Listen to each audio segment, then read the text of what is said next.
माथि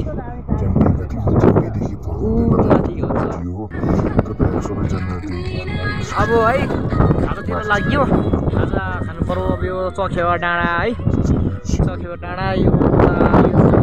डाँडा चाहिँ मयुङ डाँडा मेरुङ भन्छ यो चखेवा डाँडा आइपुग्यो है फाइनली गाइस हामी फर्किसकेको छौँ अब एउटा ट्याङ्की पुग्ने थियो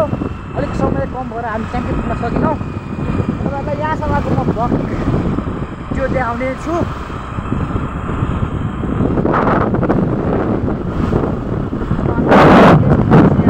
कता दुईजना अड्केसक्यो हामी भने अब हामी लगभग यहाँबाट गएर फेरि खोटाङ मुडे जाँदैछौँ त्यहाँदेखि दयाङराई आउँदै हुन्छ दयाङराई भेट्नुको लागि फोटोम्यान हेलो गाइस हामी टेम्केबाट फर्किँदैछौँ है हामी अब दुई यता छ पछाडि आउँदैछ क्या हामी झर्दैछौँ अब पत्र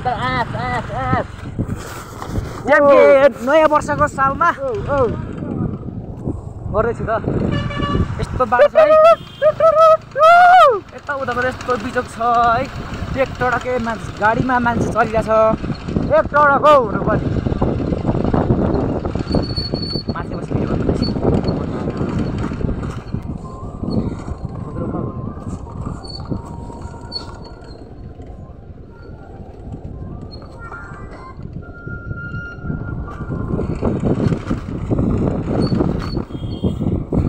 हेलो फर्किँदैछौँ हामी हजुर फर्किँदैछौँ हजुर ह्याप्पी न्यू इयर सुनिन आउने अहिले म माया नयाँ वर्षको सालमा ह्याप्पी न्यू इयर भन्दै एक टडक नै है बाइक अलिक बिग्रेको कारणले हामी ट्याङ्केसम्म चाहिँ पुग्न सकेनौँ चखेवा डाँडामा अलिक रमाइलो गऱ्यौँ आफै अब हामी गएर खोटाङ मुडेमा जानेछौँ बाटो हेर्नुहोस् यस्तो रहेको छ यस्तो गिटी छ कि बाटो गिटी नै अति गिटी बाटो रहेको छ गिटीले आज गिटी बनायो अब हामी यहाँ यो ठाउँको नाम थाहा भएन हामी दिक्तेल पुग्नुपर्ने छ दिक्तेल पुगेर पनि अझै मुडे भन्ने ठाउँमा आज महोत्सव छ फाइनली अफरोड सकिन रहेछ अब लाग्यो अफरोडले जब यता घुमेको 9 टोलान्टोसम्म होला आज मेरो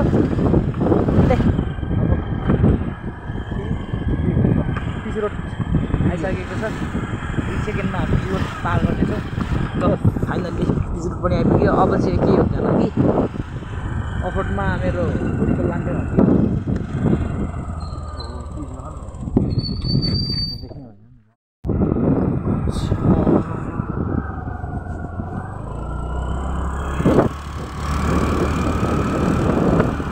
अहिले अफरोड आएर अनरोड आएर अलिक धेरै नै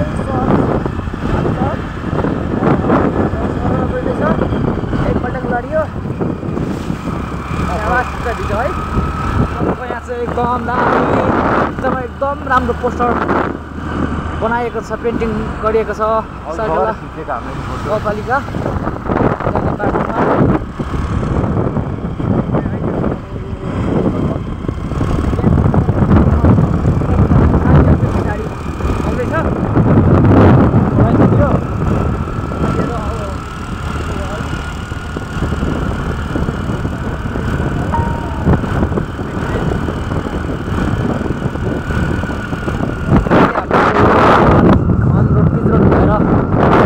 सजिलो भएको छ पुगी बेलुङ बजार पुग्यो बस्नु बस्दैन किन हामीले यहाँ साथीहरूलाई यो निकै अगाडि छु हामी साथीहरूलाई यो यहाँ अगाडि बेलुङ बजार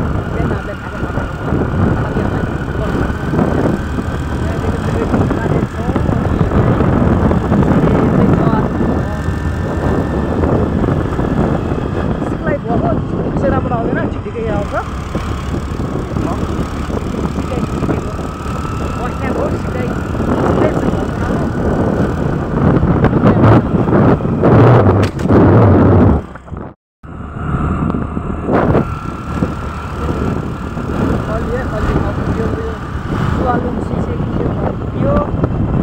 हाम्रो साधनको एउटा गाडी पङ्क्चर भएर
आउँछ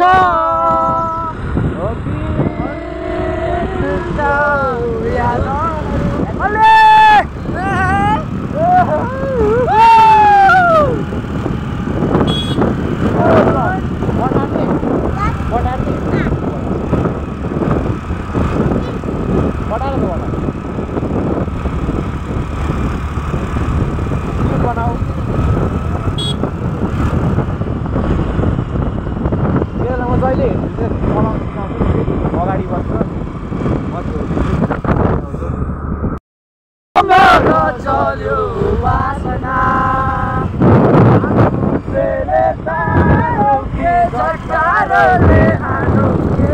यो नानीको शिरमा